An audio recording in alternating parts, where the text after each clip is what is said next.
Jornal da Globo, hoje com William Vac. Boa noite. Até na Argentina, México, Uruguai e Chile foi forte hoje a flutuação do dólar. Resultado, comenta-se de tensões aqui no Brasil.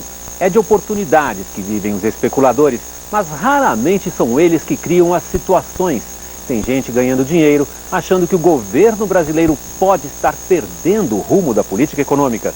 Quando Brasília reafirmou que o leme não muda, o dólar recuou. É o que você vai ver no Jornal da Globo e vai ver também. Na contramão da deflação, o preço do arroz bate recorde porque produtor está especulando. Aviso aos motoristas, nossos repórteres contam como fugir do conto da gasolina a prazo. Medalha, medalha, medalha. Tiro e ginástica olímpica colocam o Brasil no pódio do PAN. Agora, no Jornal da Globo. É grande a ansiedade em Brasília. Os deputados vão decidir o que muda na vida dos aposentados e dos trabalhadores de todo o país. É a reforma da Previdência, cada vez mais perto do plenário. Agora há pouco terminou uma reunião para acertar os últimos detalhes da proposta. Nós vamos falar ao vivo com o repórter Júlio Mosquera, que está em frente ao Palácio do Planalto. Júlio, chegou-se finalmente a um acordo? Olha, William, os deputados chegaram aqui ao Palácio do Planalto certos que sairiam daqui com um acordo. Mas, infelizmente, os números e a partir daí, nessa negociação, se chegou à conclusão que as reivindicações dos deputados não casavam muito com os números do governo. O governo até aceitou alterar as regras das pensões, mas é preciso primeiro fazer as contas para ver qual proposta deve ser aceita. A CUT também vai ter um pedido atendido. O grande problema é mesmo o subteto do judiciário nos estados. Os magistrados querem 90,25% do salário de um ministro do Supremo Tribunal Federal. O governo insiste em um subteto menor. Júlio, a reforma já pode ser votada nesta terça-feira? Olha, William, uma nova reunião às 10 da manhã desta terça-feira vai fechar o texto da reforma, mas ela só deve ser votada mesmo a partir de quarta-feira no plenário da Câmara. Na reta final, aumentam as pressões por mudanças na proposta de reforma. Metalúrgicos e sindicalistas se reuniram com o ministro da Previdência. Funcionários públicos conversaram com o relator e o presidente da Câmara. Na saída do encontro, o presidente da CUT cobrou alterações no texto do governo. Que não dá para encontrar um meio termo para os magistrados e não atender em absolutamente nada os baixo poder aquisitivo. A CUT defende a proposta de incluir na Previdência Social 40 milhões de pessoas, trabalhadores da economia informal que não têm direito à aposentadoria. Essa foi uma das ideias discutidas no Palácio do Planalto, em 2 reuniões de líderes governistas na Câmara e ministros da coordenação política. O presidente Lula e o ministro da Fazenda, Antônio Palocci, participaram de um dos encontros. Depois de 4 horas de conversas, não houve acordo sobre o texto final da reforma. Ficou certo que as pensões mudam, mas há dúvida entre 2 propostas. Pode ser o 2.400 com redução de 50%, como pode ser o 1.058 com redução de 30%. O pedido de inclusão dos informais será atendido, mas o presidente adiou para amanhã desta terça-feira a decisão sobre o subteto do judiciário nos estados. É provável que de hoje para amanhã possamos chegar a um texto que garanta 85% como subteto para os estados. Dúvidas sobre o futuro das reformas foram parte do turbulento dia do mercado financeiro. Nesta segunda-feira, as questões políticas, reais e rumores, sem fundamento, fizeram o lucro dos especuladores. A reportagem é de Thaís Herédia. Um sobe e desce como há muito não se via. No pico dos negócios, o dólar chegou a subir mais de 2,5%, mas acabou fechando em alta de 1,18%, cotado a 3,071%. O índice Bovespa caiu 1,45%. Durante o dia, registrou queda de até 2,7%. O risco país disparou de novo e já está perto dos 900 pontos. Os mercados tendem a ficar mais otimistas, mais pessimistas, e isso é um fenômeno natural. Eu acho que o que nós devemos é não nos preocupar em excesso. Devemos nos preocupar muito, sim, em fazer o nosso dever de casa. Busca de uma aprovação das reformas fundamentais, e isto, sim, vai dar condições do Brasil de enfrentar os humores do mercado. Esta segunda-feira foi um dia em que alguns ganharam e outros perderam dinheiro. Um claro movimento de especulação provocado por rumores a respeito de uma possível mudança na condução da política econômica do governo. O rápido desmentido dessa hipótese funcionou como um refresco para o mercado financeiro.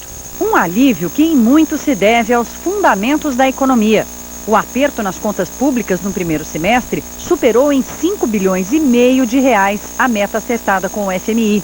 Além disso, o déficit em transações correntes, o número que mede a vulnerabilidade externa do país, está em 0,24% do PIB.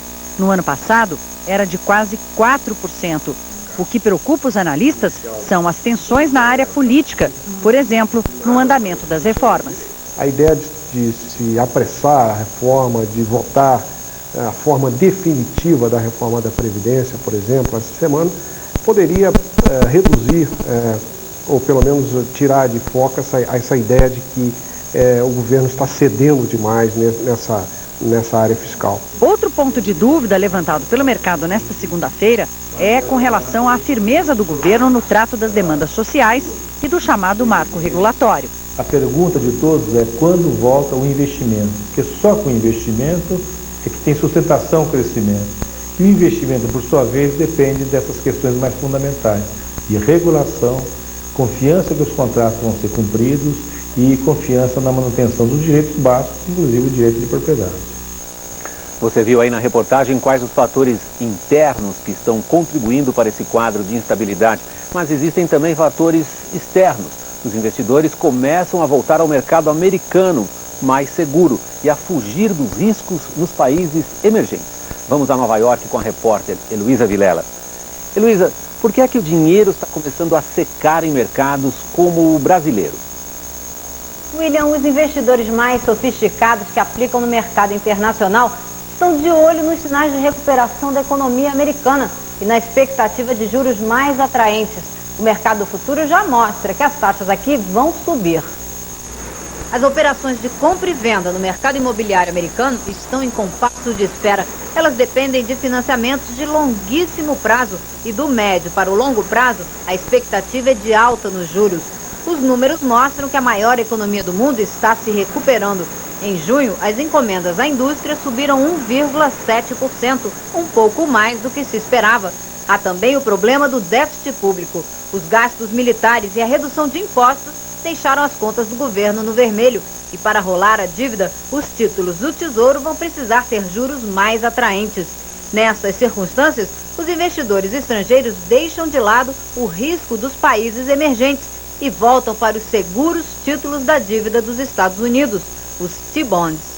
No mercado futuro americano, os títulos de longo prazo já se valorizaram. Em junho, pagavam pouco mais de 3% ao ano. Hoje, já passam de 4%.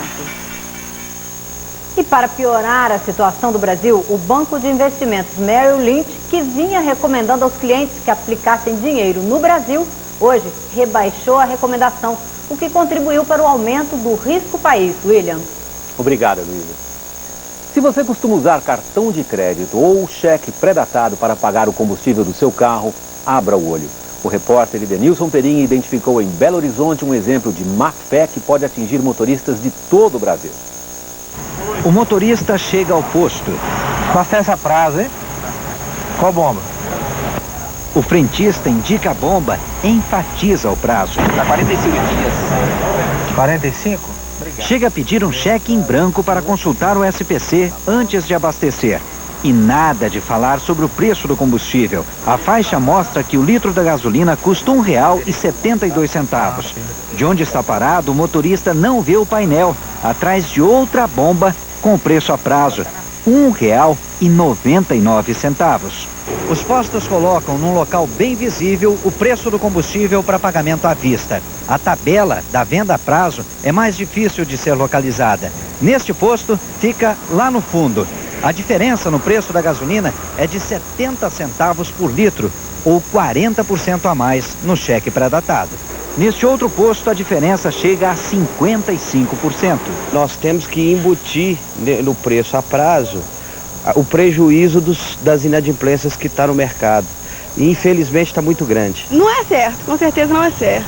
Cobrar juros, mesmo altos assim, não é crime segundo o Procon. A irregularidade está na falta de informação. As obrigações são de informar o preço à vista e o preço a prazo. Informar também a quantidade de parcelas desse financiamento e, principalmente, e mais importante, informar qual a taxa de juros que está sendo cobrada por esse financiamento que está sendo concedido. Motorista de transporte escolar, Sandrei Bastos procurou a menor diferença entre pagamento à vista e a prazo. 10 centavos neste posto. São R$ 6,50 a mais para encher o tanque. Como ele abastece a cada 2 dias, dá R$ 90 por mês, ou R$ 1.100 por ano. Não fiz um bom negócio não, mas devido às condições, né, eu tenho que abastecer no prazo. Se eu tenho R$10, abasteço R$10. Tem R$15, o tanto que eu tiver. A prazo é melhor não. Todo animal político é atraído por Brasília. Por isso é tão grande a surpresa quando o que aparece por lá é um animal de verdade. Veja a reportagem de Luciane Bacelar.